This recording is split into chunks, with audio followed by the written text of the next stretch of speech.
Bismillahirrahmanirrahim. Assalamualaikum warahmatullahi wabarakatuh. Alhamdulillahirrabbilalamin. Kali ini Wong Deso lagi mengikuti acara exit program di Ruang Ramayana KJRI Hongkong bersama teman-teman sesama TKW ya guys. Suasananya alhamdulillah ini di hari Minggu di saat kami liburan. Alhamdulillah, Wong Deso sudah nyampe KJRI Hongkong guys. Acaranya sudah mulai. Acara dengan belajar wirausaha. Merencanakan kepulangan. Seperti biasa kalau misalnya kita mau pulang nih atau kita ngapain sesuatu, kita kan mesti bikin to-do list ya. Apa yang harus saya lakukan? Misalnya gini, saya mau pulang cuti ke Indonesia, berarti kan saya harus beli tiket lah, izin majikan lah, kemudian juga beli oleh-oleh, itu namanya to-do list ya. Kita akan coba dapatkan nanti, dan yang terakhir adalah yang akan kita bahas dari topik ini adalah kepulangan yang mendadak. Baik, kita masuk ke sesi pertama. Merencanakan kepulangan, ya. Dalam merencanakan kepulangan ini ada beberapa faktor yang akan kita bahas. Ini adalah kapan saya akan pulang. Ini adalah kunci utamanya.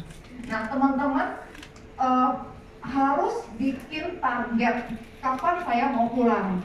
Karena kalau kita punya target, akhirnya alam bawah sadar kita akan menuju ke sana, gitu loh. Tapi kalau kita nggak ada kapan-kapan aja, ya udah buyar semuanya. Sama seperti begini, kalau teman-teman misalnya saya akan pergi liburan ini mau ke Disneyland, tujuannya ke Disneyland, berarti teman-teman sudah merencanakan jam berapa berangkat dari rumah, beli tiketnya berapa, uangnya harus dibawa berapa, makannya nanti di mana, dan pulangnya jam berapa. Betul. Sehingga begitu kita punya target, kita gampang merinci langkah-langkah atau roadmap untuk mencapai target tersebut, ya. Jadi target adalah suatu hal yang paling utama. Nah, kemudian yang kedua adalah yang harus kita ingat, apa yang sudah saya persiapkan. Apakah ini satu aset, tabungan saya berapa, itu kita harus lihat nanti. Kemudian yang ketiga adalah apa yang saya khawatirkan. Pastilah teman-teman begitu memutuskan untuk pulang, pasti pikirannya pertama itu adalah, waduh, gak ada lagi gaji Hongkong dolar, ya. Itu adalah pemberat pertama untuk tetap di Hongkong, ya.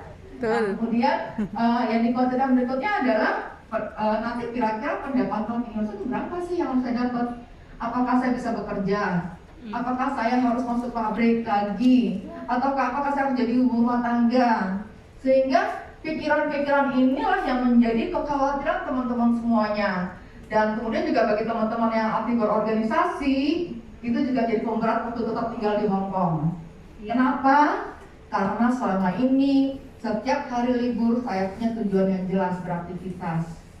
Nanti kalau di Indonesia saya cuma bangun pagi, duduk nongkrong ngumpi. Enggak lah, kerjaan banyak ya. di Indonesia. Nah, ini menjadi pemberat juga. Kemudian juga mungkin yang punya majikan yang baik.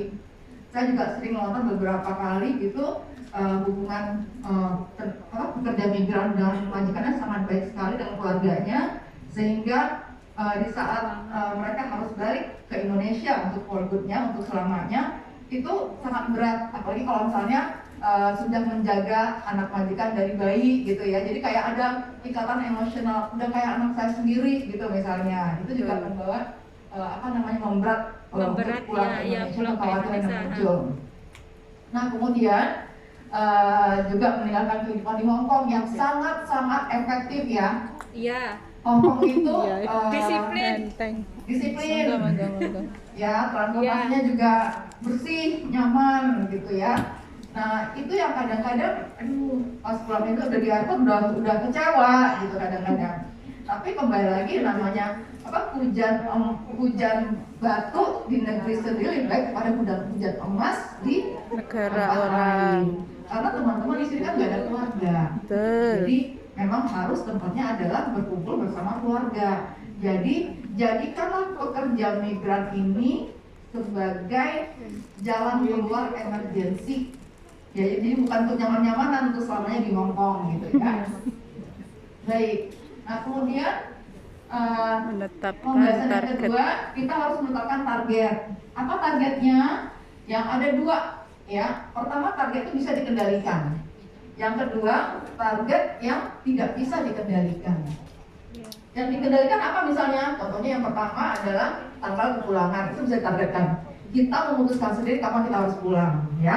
Jadi kita harus bikin sendiri. Yang kedua adalah menambah ilmu. Nah, tadi yang dikatakan oleh Bu Rike tadi, Mbak Heninya itu pas di Hong Kong itu kuliah. Dia hanya 3 kontrak di Hong Kong. Dia memanfaatkan waktu sebaik-baiknya sehingga dengan waktu yang 6 tahun itu dia bisa bawa ilmunya pulang ke Indonesia. Nah, ini untuk ilmu ini sebenarnya di Hong Kong ini sangat amat menunjang. Jadi teman-teman bisa untuk kuliah beneran kuliah bergelar atau mungkin kesetaraan ya, paket A, B, C ya masalah ya. Kemudian juga ada khusus-khusus. Jadi tolong waktunya dimanfaatkan sebaik-baiknya. Karena apa? Karena ilmu itulah yang bisa merubah nasib kita. Education itu merubah nasib kita gitu loh. Jadi kalau misalnya, apalagi juga di Hong Kong ini internet juga cepat. Tapi saya harus tanggung, Bu. Kenapa? Ya karena suaminya nggak kerja. Saya bilang, tahu nggak kenapa suaminya nggak kerja?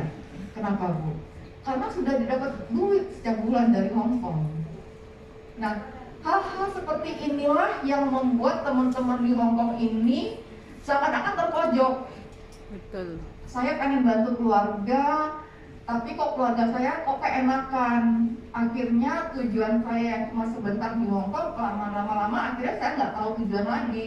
10 tahun tuh udah jalan dengan cepatnya gitu loh. Padahal teman-teman sendiri mungkin juga punya keluarga, punya anak, punya suami, punya orang tua yang ingin tumbuh bersama dengan mereka gitu.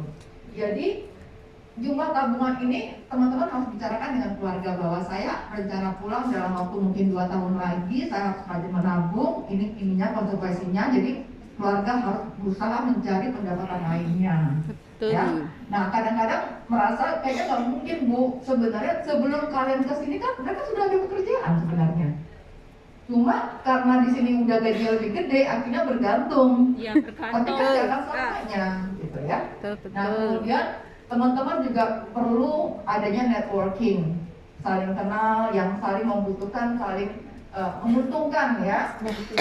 Teman-teman harus, tadi kata Bu Rica, kelilingi diri kita dengan orang-orang yang membuat kita berkembang, ya, membuat kita maju, ya. Jadi jangan malah sekedar hidup ini sekedar koya-koya aja, kemudian nggak jelas tujuannya. Yang penting saya masih muda, saya ada uang, ya udah saya hidup enak dulu gitu, nggak gitu.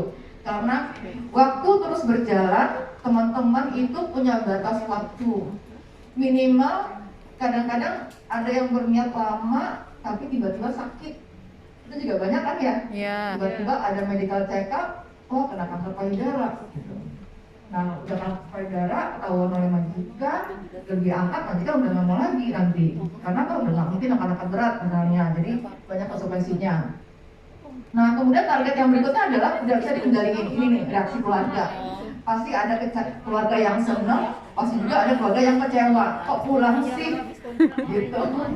Jadi kenapa? Karena mereka sudah terbiasa mendapatkan gaji yang cukup besar dan nyaman di Indonesia. Nah, untuk itulah kami di sini Enrich itu selalu mengajarkan teman-teman bagaimana membagi gajinya. Jadi ada gaji yang dikirim ke Indonesia, harus bisa dipertanggungjawabkan oleh keluarga. Ada gaji yang dipergunakan untuk kebutuhan hidup di Hong Kong, dan ada yang ditabung. Nah, konsep ditabung itu harus didahulukan daripada sebelum mengeluarkan kiriman ke Indonesia dan lain sebagainya. Kebanyakan apa? Kebanyakan kirim dulu, nanti akhir bulan kalau ada sisa di tabung. Akhirnya tiap bulan nggak pernah nabung, habis kontrak ya. Jadi teman-teman harus bikin perencanaan. Saya setiap bulan harus nabung misalnya 1.000. Ya udah, begitu gajian 1.000 masuk tabungan, sisanya saya spread ke keluarga dan kebutuhan saya.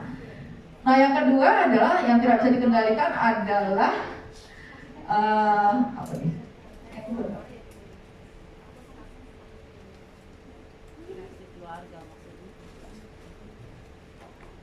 Satu doang ya? Ya ada 2 ya? Ada 2, ya udah. Itu gimana muncul? Tidak bisa. Delay ya? Oh, oke. Apa ini coba? Hei. Lapangan